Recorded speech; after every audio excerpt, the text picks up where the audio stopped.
your Huples cat. Hope you're having a great day. A description of task expectations may be provided verbally or in writing on what's known as a 204 form, named for the Incident Command System document where tasks are assigned. The Incident Command System, or as I call it, the Incident Management System, is a really useful tool. The ICS 100 is online. It's very quick to do. It's a little dull, but it gives you terminologies worth doing. I did ICS 200 and 300, kind of dull, kind of long, full day events. I didn't do ICS 400. I wish I had. I just couldn't bring myself to do it. ICS forms like this are available online. There is variation in style. Stuff like this is always useful to get. Why have I got these? Well, you know what? They go in a disaster box. I would write down on here what tasks I'm actually delegating to people that are there to help. And if they don't do the task, I know they haven't done the task, and that's also useful information.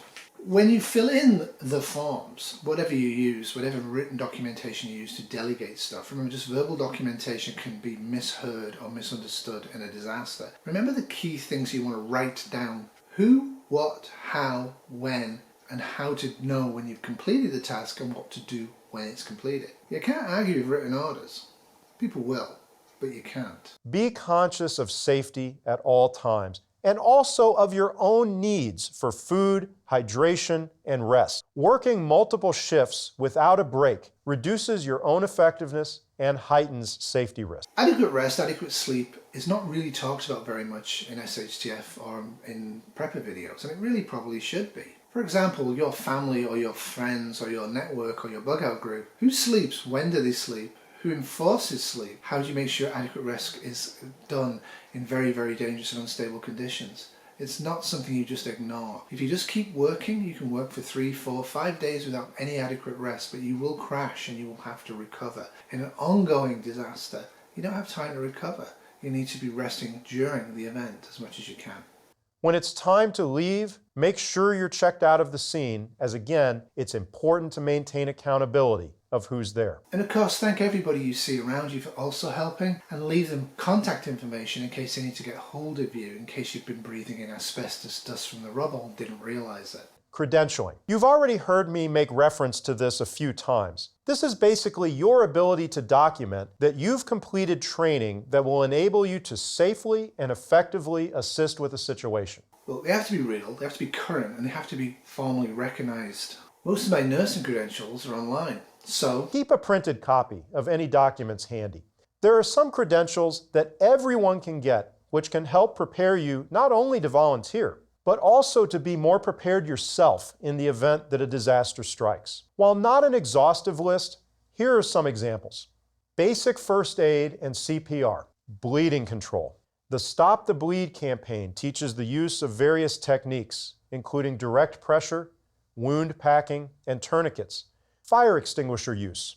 Your local fire department can help you find training opportunities and may even offer their own public training courses. Take a course in Incident Command. The Federal Emergency Management Agency's Emergency Management Institute offers a fully online course called Introduction to the Incident Command System. it is a bit boring, but I am ICS 300 trained, and I didn't do the ICS 400, but I didn't feel I actually needed to spend another 2 days with a bunch of people game planning a disaster scenario and response. A lot of it is about insurance, a lot of it is about recovery. None of that stuff will really apply in a mega catastrophe. Also known as ICS 100. This is the same course that first responders are required to take. There are certainly any number of other credentials that can be helpful. The National Weather Service's Storm Spotter program might be a good one. If you have pets, animal first aid classes may be of value. You can find local courses or online stuff and presentations and lectures from people who are formally academically trained to talk about emergency or disaster response. TED Talks on nuclear weaponry is always going to give you more information than watching a certain prepper's videos, including mine. Go to the academic sources wherever you can. It's always a good idea, rather than just to go through some guy who's got some interest and has looked at stuff and then selectively presents it. 6 months after September 11th, 2001, over $1 billion was raised through a variety of charitable organizations. After the 2012 shooting at Sandy Hook Elementary School in Newtown, Connecticut, there was $28 million of charitable giving. Less than a month after Hurricane Katrina, over $500 million was raised. Look, most people care. They care deeply. Now, who they care about and why they're taught to care about those peoples is an entirely different topic and an entirely different lecture. But people do care. Beware of scams. Sadly, and in spite of everything I've just said, sometimes the worst does come out, and some might see an opportunity to take advantage. I'm Huples' cat. Wolfie Terrier is very, very hungry. Wolfie desperately would like to have more food than he's getting.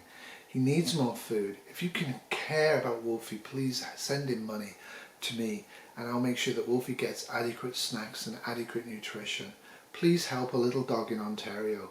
He's suffering dreadfully and it's all the Russians' fault. Established organizations, many of them NVOADs, often provide giving opportunities, but sometimes new funds specific to an incident are established. This is perhaps actually a fitting metaphor for Sandy Hook. The mass murder of young children initiated a response that was emotive. Some people found it unbelievable and denied it even happened, which is also a very interesting thing. They're not the people you want anywhere in your life. Those types of people have got serious problems. But the thing is, like sending the teddy bears, like I want to send them a teddy bear to show I'm upset and moved. So you send so many teddy bears, you wasted money, you wasted effort, and now somebody has to deal with the teddy bears. If you're going to send anything in a disaster, send money and make sure you send it to the right organizations. Take your time and make sure you send it to the right charities. To state it bluntly, money is usually the best gift that can be given in the aftermath of a disaster, because those funds can then be used to provide the specific needs that emerge. Some general don'ts are: don't give perishable items, as they may spoil before delivery. And don't give items that you yourself wouldn't use. Give what is needed, not what you think is needed.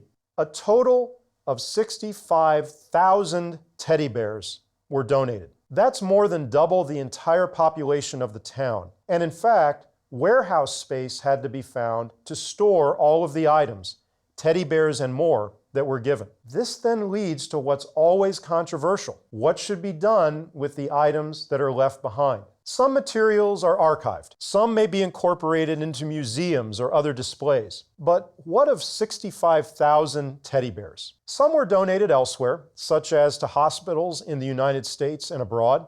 Some were kept in an archive to represent the collection of items donated in the wake of the tragedy. Some were burned. A lot of people are moved by disaster and want to help in whatever way they can. Rarely do we see negative behaviors. Yet governments and the media always expect this in disasters and in fact confabulate, lie and make it up that it's happening. This happened in any disaster you can think about that's ongoing. Katrina, there was a lot of looting from certain types of American, whereas other people weren't looting, they were helping themselves. It's very interesting how threat is perceived by government and media and also certain types of people in the population. There's a lot of books, you can read them and they will tell you quite clearly about historical events that show quite clearly that once the government starts interfering and sending soldiers in to restore order, the response drops and people actually get killed who are responding and helping others. So trust your gut. There are numerous ways to engage with disaster-related volunteer work and to pursue the credentials that assist in doing so. All of this makes you more resilient,